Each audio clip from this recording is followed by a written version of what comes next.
최일구의 허리케인 라디오. 이 시간을 보다 우아하게 허리케인 라디오를 고품격으로 만들어주는 분입니다. 비엔나 최영호 음악평론가 나오셨어요. 어서 오세요. 네, 안녕하세요. 예, 지난주에 양성식 교수님 여기 바이올린 공연 해주시고 네. 이번 주 내내 공연하러 다니신다고 그랬잖아요. 네, 그렇습니다. 같이 해설도 하시고 잘 네. 하고 계십니까? 부산 갔다 왔고요. 네. 창원 어제 하고 오늘 새벽 4시에 왔습니다. 와, 네. 정신 없으시겠네요, 그럼 지금. 예, 약간 빈몽사몽이겠죠. 네. 자, 그러면은 오늘 제가 아까 시작하면서도 예고는 해드렸는데 네네. 오늘은 이제 차이콥스키 수업 있다 그랬지 않습니까? 네. 지금 우리 저 타이틀 맨 처음에 나갈 이 비지도 사실 차이콥스키 음악이잖아요. 예, 현을 위한 세레나데. 그죠? 예. 현을 위한 세레나데. 아주 대표적인 아름다운 곡이죠. 네. 네.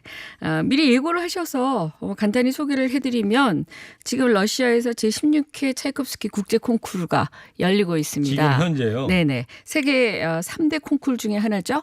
퀸 엘리자베스 국제 콩쿨, 또 쇼팽 콩쿨, 이렇게 3대 콩쿨이고요. 4년마다 한 번씩 열리는 콩쿨이죠. 아, 매년 열리는 게 아닙니까? 네, 그렇습니다. 거의 저 올림픽 월드컵하고 똑같네요. 그렇습니다. 그래서 사실은 콩쿨에 가고 싶으나 또 이게 시기적으로 맞지 않아서 못 가는 연주자들도 가끔은 있어요. 그래서 예. 이것도 어떻게 보면 그 연주자와 이 콩쿨의 운이 맞아 떨어져야 되는 부분도 없지 않아 있습니다. 근데 이 차이콥스키 국제 콩쿨은 뭐 우리나라도 많은 수상자를 낸 바 있고요. 또 현재도 3명의 연주자가 지금 파이널, 그러니까 즉 결승전에 올라 있어서요. 현재 말이죠. 네, 그렇습니다. 오. 그래서 우리나라 음악계뿐만이 아니라 전 세계에 비상한 관심이 쏠리고 있습니다. 예. 차이콥스키 콩쿠르. 오, 예. 그 쇼팽 콩쿠르는 조성진 씨가 네, 그렇죠. 지난번에 한국인 소개해 최초 주셨던 거고. 우승했었죠. 차이콥스키 콩쿠르. 네. 얼마나 유명한 대회입니까? 차이콥스키 국제 콩쿨 아까도 말씀드렸지만 이제 3대 국제 콩쿨 중에 하나고요.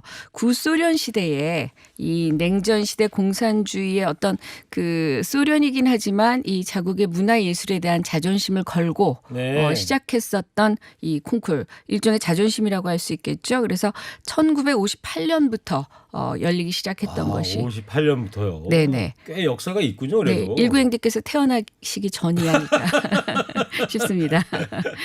그래서 처음 시작은 피아노와 바이올린으로 시작을 했습니다. 그리고 분야가 두 개였군요. 네. 피아노하고 바이올린. 네, 그래서 오늘날에도 차이콥스키 콩쿠르에서 피아노 우승자를 굉장히 특별히 치는 이유가 가장 먼저 시작했던 부분이기도 하고요. 네. 이후에 1962년에 첼로가 그리고 1966년에 성악이 추가가 됩니다. 네. 그리고 올해는 굉장히 독특해서 2019년 올해는요 최초로 목관악기와 금관악기가 추가가 됐습니다. 그러면 전부 6개 부문입니까? 그러면 그렇죠. 피아노, 바이올린, 네, 첼로, 성악. 성악, 목관악기, 금관악기. 네, 근데 이제 목관악기도 세분화되기 때문에, 그러니까 크게 나누면 6개 분야라고 할 수가 있겠죠. 네, 그렇군요. 뭐 목관악기, 금관악기 추가는 굉장히 획기적인 소식이긴 했는데 아무래도 국제적인 위상을 좀 더 높이기 위한 시도가 아니었을까라고 이제 풀이가 되고 있죠. 예. 네, 근데 재밌는 얘기가 있는데요. 네. 이 차이콥스키 국제 콩쿠르에서 피아노 부분 첫 우승자가 누구일 것 같습니까?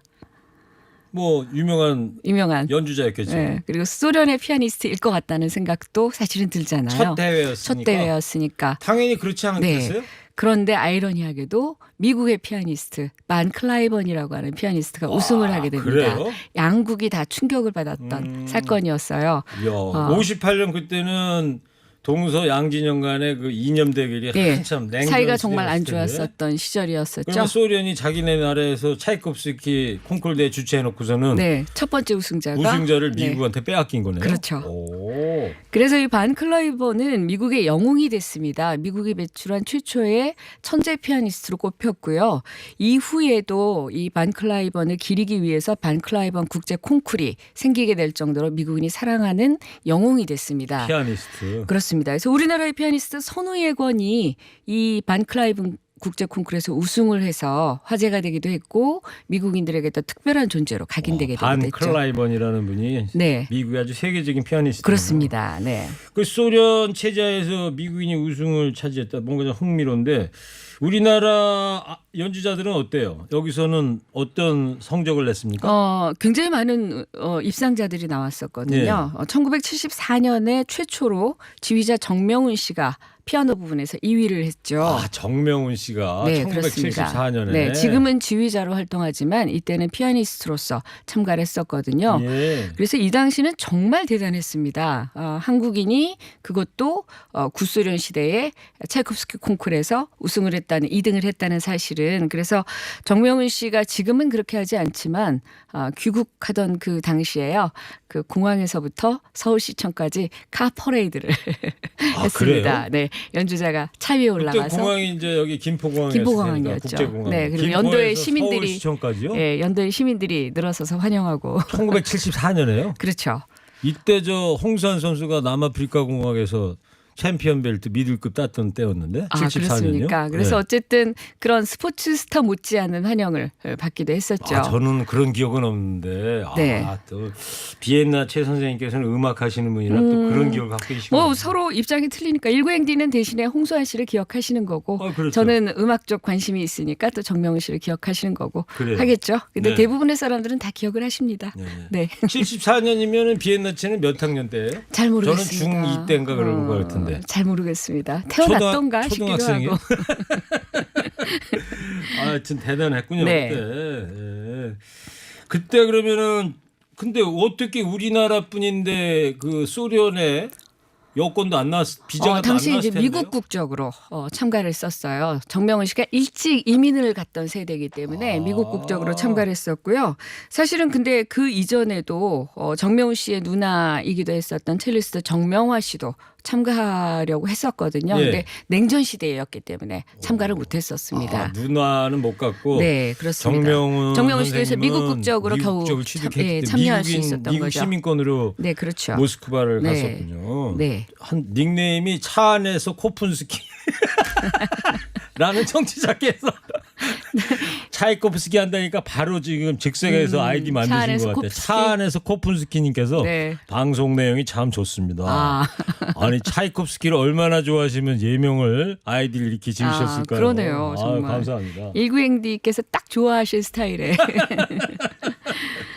자, 그러면 74년에 정명훈 씨고 차이콥스키 콩쿠르. 네. 그 다음에 1990년에요. 바리톤 최현수 씨가 성악 부분에서 한국인 최초 우승을 합니다. 바리톤. 네, 이때는 한국 국적으로. 네. 그래서 당시 어느 정도로 대단했냐면 아마 기억하실 거예요. MBC 9시 뉴스 첫 스타트를 하자마자 톱뉴스로 나갔어요? 네, 엄경 앵커가 그 당시에 여러분 안녕하십니까? 오. 한국의 바리톤 최현수 씨가 차이콥스키 국제 콩쿠르에서 한국인 최초 우승을 했습니다라고. 여러 가지 기억을 많이 하시는구나 음악 관련은. 그렇죠. 저는 이때 MBC에 있었을 때인데 있으셨을 텐데요. 기억이 안 나는데. 네.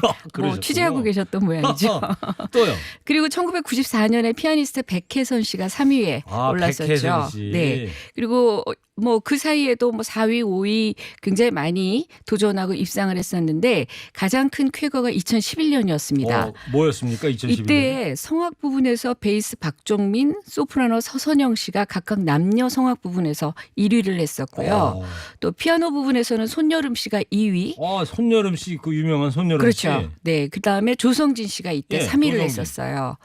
2위, 3위를 했다고요? 그렇습니다. 네. 그리고 바이올린 부분에서는 바이올리스트 이지혜 씨가 3위를 수상해서 이 2011년에 모두 5명이나 한꺼번에 입상하는 쾌거를 올렸었죠. 그랬군요. 근데 이게 굉장히 의미가 있었던 것이 요 2011년 전까지 한동안 차이콥스키 국제 콩쿠르에 여러 가지 추문이 많았었어요. 비리도 있다는 얘기도 많았었고 그래서 이 불명예를 중식시키기 위해서 발레리 게르기예프라고 하는 이 러시아의 지휘자 겸 음악 감독이 전부 바꿔버립니다. 네. 그래서 심사위원도 다 바꾸고 모두 클린하게 하니까 한국인들이 이렇게 5명이나 한 거죠. 그러니까 공정하게 하니까 5명이나 나왔다는 아주 중요한 쾌거라고 할 수가 있습니다. 조성진 씨는 어디서 1등 했잖아요. 그 다음에 2015년에 조성진 씨가 이때 10대였거든요. 그 다음에 2015년에 쇼팽 콩쿠르에서 한국인 최초 우승을 하게 되죠. 그러니까 가능성을 이미 여기서도 인정을 받았다고 할 수가 있습니다. 그렇습니다. 그러면 오늘 어떤 곡들을 준비해 주셨어요? 차이콥스키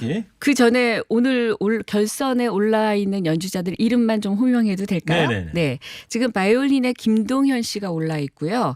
첼로에는 이 문태국 씨는 이미 활동을 하고 있는 첼리스트입니다. 그리고 성악에 김지윤 씨가 올라 있습니다. 예. 아마 우리 시간으로 오늘 저녁이면 대략의 결과가 나오지 않을까 싶은데요. 그래서 네. 우리 연주자들이 꼭 좋은 성과를 얻었으면 그래요. 좋겠습니다. 바이올린, 첼로, 성악 쪽에서 네네. 좋습니다.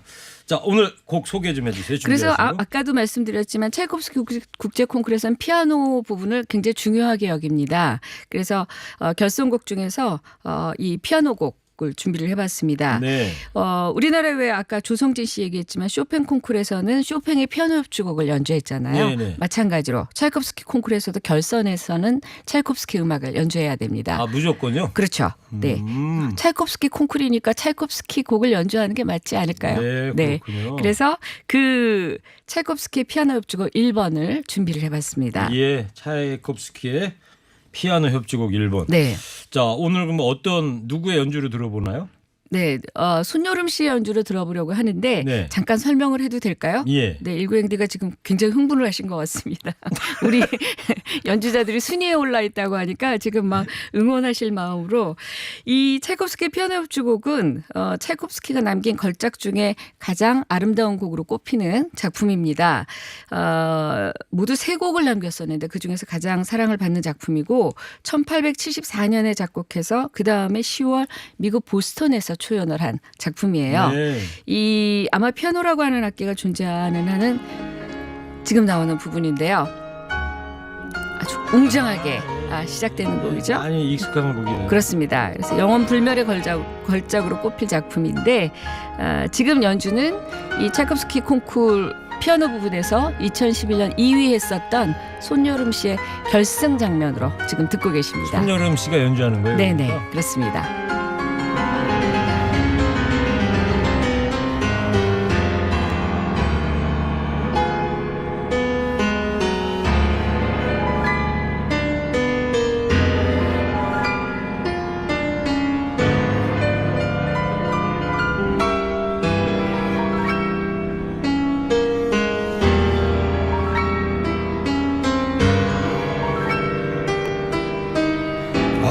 피아노를 어떻게 이렇게 치실 수가 있습니까? 그렇죠. 네, 신의 경지에 이르지 않고서야.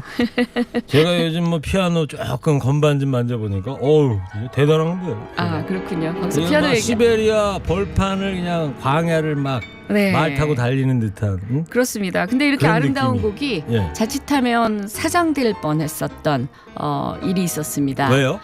이게 차이콥스키가 당시 대단한 절친이자 멘토였었던 러시아의 대표적인 피아니스트 안톤 루빈스타인에게 이 곡을 바쳤거든요. 예. 근데 루빈스타인이 이 곡은 도저히 피아노로 연주할 수 없는 곡이다라고 혹평을 하고 악보를 던져버렸죠. 안톤 루빈스타인이라는 연주자께서 네네. 그래서 크게 충격을 피아니스트가. 받았던 차이콥스키 한동안 알아눕기도 했었던 루빈스타인 작품입니다. 이분이 좀 감이 떨어지셨은 거 아닌가? 당대예요? 이 낭만 시대의 특징이기도 해요. 작곡가와 연주자가 분리되던 시기였기 때문에 네. 피아니스트 입장에서는 이 차이콥스키가 피아노란 악기를 잘 이해를 못하고 썼다라고 오해를 했던 부분이라고 할 수가 있겠죠. 그래요. 네. 연주도 참 대단하십니다만 저는 연주를 들으면 요즘 이런 생각이 들어요. 저거를 작곡한 사람은 도대체 어떤 그렇죠. 사람일까? 맞습니다. 예? 드디어 경지에 오르고 계시는군요. 멀었어요. 네. 이 곡은 언제부터 연주가 그럼 되기 시작했어요? 아까 이제 루빈스타인이 혹평을 했었잖아요. 그 발로 걷어찼다며요. 네, 그렇습니다. 그런데 이제 유럽의 대표적인 지휘자였었던 이 아마 지휘자 이름 음악사 속에서 많이 나오는데요. 한스 폰 벨로가 이 곡을 높이 평가를 하게 됩니다. 그래서 미국으로 건너가서 보스턴에서 협연을 하면서 세계에 알려지게 됐죠. 이것 역시 참 재밌죠? 아까 네. 그 차이콥스키 콩쿠르 첫 번째 우승자가 미국에서 나왔던 것처럼 러시아 작품이 국내에서 초연되던 관례를 깨트린 최초의 미국에서 예. 초연이 됐던 작품이 됐었죠. 그래서 이후에 혹평을 했었던 루빈스타인도 죽기 전에 이 곡을 재평가했고 직접 연주하기도 했고 앞으로 후대 피아니스트들에게 불세출의 걸작이 될 거다라고 예언을 하게 됩니다. 루빈스타인이 이제 결국 반성을 하셨구나. 그렇죠. 맞습니다. 그때 당시에 내가 감이 떨어졌다. 미안하다. 새싹 문자 1885님이 지금 진행하시는 남자분 최일구 앵커가 맞나요? 예, 맞습니다. 그러니까 너무 놀라신 거군요. 그러니까. 하여튼 피아노 협주곡 일본 그런 사연이 있었는데 네. 오늘 차이콥스키 콩쿠르에 관한 이야기 그리고 차이콥스키 음악 세계에 대해서 이야기 나눠보고 있는데 두 번째 네. 만나볼 곡 소개해 주세요. 네, 역시 피아노와 함께 처음에 같은 장르로 올랐을 바이올린 부분을 준비를 했는데요. 네. 바이올린 협주곡 1번을 준비했습니다. 네, 이 곡은 조금 전까지 이제 피아노였고 협주곡. 이번 부분은 이제 네. 바이올린 부분. 처음 시작이 피아노하고 바이올린 부분으로 시작을 됐었으니까. 근데 이 곡은 바이올리니스트라면 반드시 레퍼토리에 넣어야 할 곡입니다. 네. 그래서 베토벤의 바이올린 협주곡, 멘델소hn의 바이올린 협주곡과 함께 3대 바이올린 협주곡으로 꼽히는 대표적인 걸작 중에 하나죠. 네. 아주 강렬한 아까 왜 피아노 협주곡에서 보듯이 그 러시아적인 강렬한 색채가 그 광활한 대지를 그렇죠. 말 그 타고 달려가는. 보드카 마시는 네. 이런 그 민족들의 그 색채가 유럽 작곡가들에게서는 좀 발견할 수 없는 독특한 그런 서정성과 슬픔이 있었죠. 아주 매혹적인 작품인데 근데 이 곡도 기교가 너무 어렵다고 해서 네. 또 연주가 거절이 되는 참혹함을 바이올린 연주자한테 또 퇴짜를 그렇습니다. 받았어요. 당대 바이올리니스트 레오폴드 아우어에게 헌정을 했었는데 예. 나도 못해 그리고 던져버렸었던. 이분도 감 떨어지신 분이네 당시에. 그만큼 차이콥스키가 어떻게 보면 너무나 난해하게 대단한 기교로 작곡을 했다고도 볼 수가 있겠죠. 전문 연주자들이 못한다고 손을 들 정도였으니까. 아니 그러면 차이코프스키 이분은 말이에요. 네. 피아노 곡도 작곡을 하고 네. 바이올린도 작곡을 하고 그렇죠. 그런 거예요? 작곡가들은 악기에 대해서 일단 어느 정도 다 알고 있어야만 되는 경우가 많이 연주도 있으니까. 어느 근데 정도 제가 할수 아까 있고. 낭만 시대에는 분리가 됐다고 했었죠. 모차르트나 베토벤 시대에는 작곡가가 연주도 하고 작곡도 했지만 이때는 이제 전문 연주자와 전문 작곡가가 분리되던 시기입니다. 그러니까 피아노를 많이 치지는 못해도 좋은 곡을 만들 수 있었고 그러면 옆에 피아니스트나 바이올리니스트를 옆에 두고서 그렇죠. 작곡을 그래서 했나 보죠. 그러면 헌정을 했다고 내가 얘기를 하는 거죠. 이렇게 칠 테니 만들어 볼 때 한번 연주해 보세요. 그렇죠. 이렇게 하면서 그렇죠. 오선지를 그렸다. 그렇죠. 맞습니다. 알겠어요. 네. 근데 얼마나 연주하기 어려운 곡인데 이렇게 다 거부를 해나요? 아마 들어보시면 알 것 같습니다. 그래요? 뭐 숨이 막힐 정도. 네, 지금 연주가 나가고 있는데요. 이 곡은 연주는 2015년에 차이콥스키 콩쿠르 바이올린 부분 4위에 올랐었던 대단히 아름다운 우리나라의 바이올리니스트죠. 클라라 주미강의 역시 당시 실황 연주로 들어봅니다. 사막장이에요.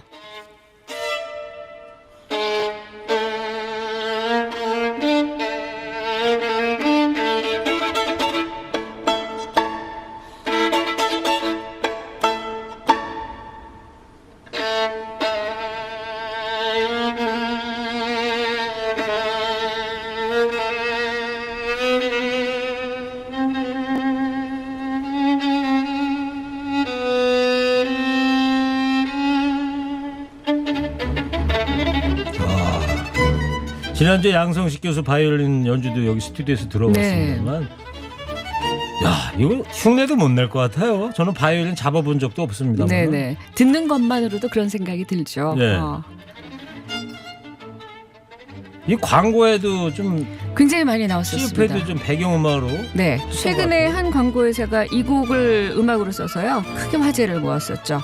네. 지금 저 TBS TV로는 주미강 씨가 연주하는 모습. 클라라 주미강의 모습이죠. 예, 아까 그 지휘자가 나오고 있어요? 게르기에프라고 하는 지휘자입니다. 지휘자는 그 게르게 예, 아까 차이콥스키 콩쿠르의 이 비리를 싹 없애버렸었던 아. 거장 지휘자죠. 그래요. 네. 그러면 이 곡은 바이올린 이 곡은 언제 빛을 본 거예요? 그러면? 차이콥스키는 굉장히 내성적인 사람으로 알려져 있거든요. 그래서 굉장히 실망한 나머지 3년이나 발표하지 않고 묻어뒀다고 전해집니다. 저런. 근데 이제 이후에 아돌프 많이 삐지셨구나.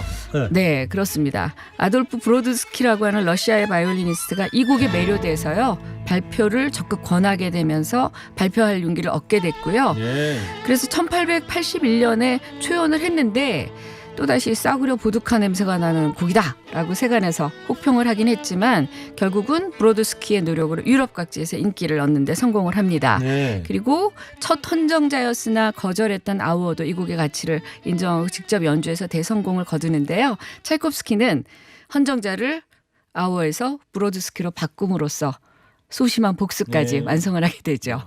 낭중지추라는 말이 있잖아요. 네. 아무리 이 주머니 속에 있어도 뛰어난 것은 다 드러나게 만든다. 아, 그렇습니다. 바로 차이콥스키의 곡이 이제 그런 것 같고요. 네. 이때 당시에 평단이 다들 감이 떨어졌군요. 그러게 말이에요. 이때 당시에 19세기에 러시아의 비엔나체 같은 분이 계셨으면 뭐라고 평가를 하셨을 것 같아요? 처음 들으시고? 이거는 다시 없을 걸작이다. 얘기를 했겠죠. 그리고 김경래 PD님과 최일구 앵커께서 이 곡을 적극 소개를 하시지 않았을까 싶습니다. 한 청취자께서 오선지 빵 터집니다. 최일구 화이팅. 오선지가 틀린 말이에요? 아니 맞는 말인데. 오선지. 최주부라는 아이디 청취자가 허리케인 목요일날 클래식 코너 좋아요. 비엔나체는 어쩜 곡도 연주자도 그리 잘 선정하세요. 누구나 아이, 좋아할 감사합니다. 만한 곡으로 훌륭한 연주자로 그리고 더 하나 곡과 연주자에 대한 이야기도 있어서 상식도 넓히고 목요일이 늘 기둘려져요. 예. 아 정말 감사합니다. 최주부님이라고 쓰셨는데 혹시 네. 뭐 여동생이나 그런 분 아니에요? 사람 푸신 거 아닙니까 혹시? 요즘 의심이 굉장히 많아지신 것 같습니다. 자 차이콥스키 하면 뭐 호두까기 인형 네. 그죠? 그 유명한데 알고 보니까 이 차이콥스키 이분도 비주류에서 상당히 힘들어하시다가 대기 만성형이시네요. 그렇습니다. 그래서 이 러시아인으로서 또 유럽 무대에서 성공하기는 굉장히 어려웠던 시기이기도 하거든요. 네. 그런데 앞서도 유럽 무대에서 러시아 음악이라면 싸구려 보둑하다라고 치부되었었던 것을 넘어서서 결국 인정받았다는 것은 굉장히 우리에게도 많은 걸 생각하게 하는 부분이기도 하죠. 네, 좋습니다. 마지막으로 한 곡 더 네. 소개해 주실래요? 이번에는 첼로 부분 결선곡을 준비를 했습니다. 네, 그러니까 처음엔 피아노, 좀 전에 바이올린, 이번엔 네. 첼로. 근데 이제 네. 첼로는 차이콥스키가 협주곡을 만들지는 않았어요. 네. 그래서 차이콥스키가 협주곡을 만들지는 않았지만 남겼던 아주 유명한 첼로 작품이 있는데 로코코 주제에 의한 변주곡이라고 하는 곡을 남겼습니다. 로코코 주제에 의한 변주곡. 변주곡이다. 그래서 첼로 부분은 이 곡으로 결선곡이 진행이 되죠. 아, 그럼 오늘 밤에 모스크바에서 이 첼로 치는 분들은 이 곡을 연주하는 첼로 거예요? 치는 분들. 네, 연주하는 분들은 네, 맞습니다. 로코코 주제에 의한 변주곡을 연주하게 된다. 네, 그래서 그렇습니다. 1, 2, 3위를 가린다. 네, 그렇습니다. 네, 차이콥스키가 유난히 모차르트를 흠모했던 작곡가거든요. 모차르트가 대단한 형님이죠. 그렇죠. 모차르트가 저 56년생이잖아요. 저 차이콥스키는 1840년생이에요. 그렇죠. 40년하 거의 뭐 90년 차이 나죠. 그렇습니다. 네. 네, 모차르트를 그러니까 음악을 좋아했다는 얘기죠. 네. 음악을 대단하니까 만나본 적은 없지만 네. 흠모했었던 작곡가라서 특히 모차르트 오페라 돈 지오반니를 대단히 좋아했었던 것으로 전해져요. 예. 돈 지오반니 제가 한번 소개해드렸는데 우리 일구행디가 기억을 하실지 그렇죠. 예, 돈 빌려가고 언제 돈 줘봤니 이런 거. 그렇게 예. 말씀하실 줄 알았습니다. 죄송합니다. 세계적인 바람둥이였었던 돈 후안. 돈 후안. 돈 주앙 이 이야기였었죠. 그래서 그 모차르트를 그리는 마음으로 이 돈 지오반니의 선율도 조금 차용해서 만들었던 첼로와 오케스트라를 위한 곡이 네. 로코코 주제에 의한 변주곡입니다. 로코코라는 건 뭔 뜻이에요? 쉽게 말하면요 미술이나 건축에서 쓰이는 용어죠. 아 로코코 양식 뭐 그렇습니다. 이럴 때. 예. 18세기 프랑스에서 생겨난 베르사유 궁전 생각하시면 될 것 예. 같아요. 마리 앙뚜아네트를 실각하게 네, 네. 했었던 대단히 그러니까 뭐 조개무늬 장식이나 자갈에서 파생된 말인데요. 오. 화려한 색채, 섬세한 장식이 특징이죠. 그래서 뭐 음악에는 적합하지 않을 수도 있지만 모차르트의 어린 시절이 시대적으로 구분하면 로코코 시대이기 때문에 예. 차이콥스키가 이제 이렇게 제목을 로코코 시대, 달았다고 했습니다. 모차르트 시대 어린 시절이다 이거죠? 네, 그렇죠. 그 우리나라 영조 대왕 때예요. 그리고 모차르트가 18세기 후반. 마리오 앙뚜아네트를 만나기도 했었고 예. 하는 것들이 여러 가지 영향을 미쳤겠죠. 그래요. 어떤 분의 연주로 그럼 들어볼까요? 오늘 이제 본선에 문태국 씨 첼리스트가 올라가 있지만 아직 첼로 부분에서는 큰 성과를 낸 게 없었습니다. 차이콥스키 콩쿠르에서는. 그래서 한국을 대표하는 첼리스트 장한나 씨의 연주를 준비를 해봤습니다. 그래서 오늘 장한나 씨의 연주로 준비를 해봤는데요. 로스트로포비치가 지휘를 하고 런던 심포니 오케스트라의 연주로 준비를 해봤습니다. 네, 좋습니다. 장한나 씨 연주로 듣는다 이거죠? 네네. 자, 어느덧 목요일 과학에 마칠 시간 됐는데요. 비엔나 책에서 소개한 곡 끝으로 들으면서 이 시간 마칠까 하는데 네. 조상국 청취자님께서 감상을 하라는 거요. 해설을 들으라는 거요. 죄송합니다. 아마 곡을 끝까지 다 듣지 네. 못하셔가지고 서운해셔서 이런 문자를 보내신 것 같은데 청취자 여러분 시간 관계상 전곡을 들려드리지 못한다는 점 양해해 주시고요. 네네. 나중에 유튜브나 이렇게 입력하면 다 들으실 수는 있죠. 그렇기도 하고요. 네. 아직은 우리가 이제 정보를 좀 더 많이 드리는 네. 지금 프로로 가고 있으니까 이제 조금 더 발전을 하면 곡도 제대로 다 들어보고 하는 시간으로 가도록 하겠습니다. 듣겠습니다. 그리고 아까 새싹 문자 1885님께서 네. 95.9MHz MBC죠. 이거 2시만 새 듣다가 잡음이 심해서 95.1로 바꿨는데 반가운 목소리에 긴가민가 했습니다. 잘하셨어요. 95.9에서 91.9로 다 이사 오세요. 많이 반갑습니다. 앞으로 채널 고정입니다. 예, 네. 정말 감사합니다. MBC 주파수 잘 잡히는데. 예. 이거 옆에 있잖아요. 이 MBC 시간 그죠? 들으라고 아마 그러지 않았나 싶네요. 자, 그러면 최영호 평론가님 곡 소개 다시 한번 해주세요. 네, 차이콥스키의 로코코 주제에 의한 변주곡을 첼리스트 장한나 로스트로포비치가 지휘하는 런던 심포니 오케스트라의 연주로 듣겠습니다. 네, 감사합니다. 네. 다음 주에 또 뵙겠습니다. 네, 감사합니다. 일부 행기의 이야기를 더 듣고 싶다면